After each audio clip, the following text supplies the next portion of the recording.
As a new academic year begins, it's unlikely that you're already planning your revision timetable, but having a study timetable in place all year can really help you reach your top potential.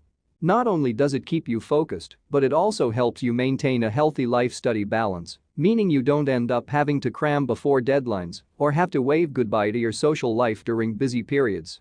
It's hard to know where to start when you think about organizing your study schedule, so we've broken it down for you below. Step 1. Identify your deadlines and important social dates. To effectively plan a study timetable, you need to have all your important dates written down. That means both your academic and social commitments.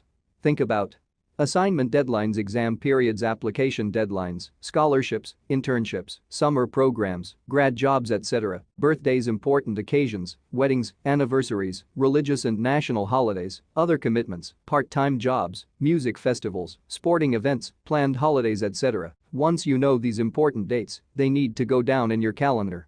If you know it will take up your entire day or maybe even a few, block this time out right away.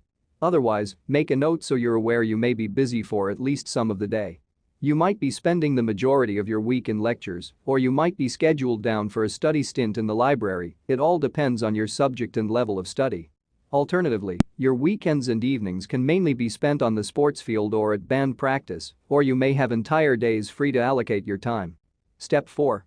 Balance your free time. So now you know exactly how much time you have. You can work out how much of it you need to spend studying, which areas to prioritize, and schedule some social time for yourself as well.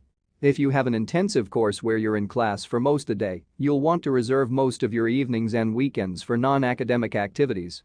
If, however, you're pursuing a research degree or only have a few hours of contact time, reserving 70% of your free time for studying and 30% for relaxing and socializing is a good benchmark.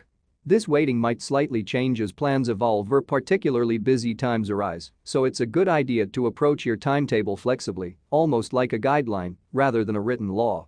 By managing your time properly from the start of the academic year, you have a better chance of knowledge being stored in your long-term memory, making it easier to accurately recall during exams and assignments.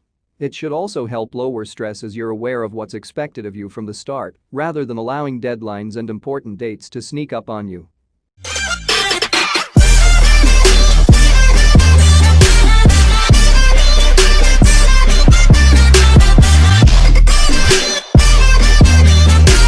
Please like, share and subscribe to Everyday Infotainment.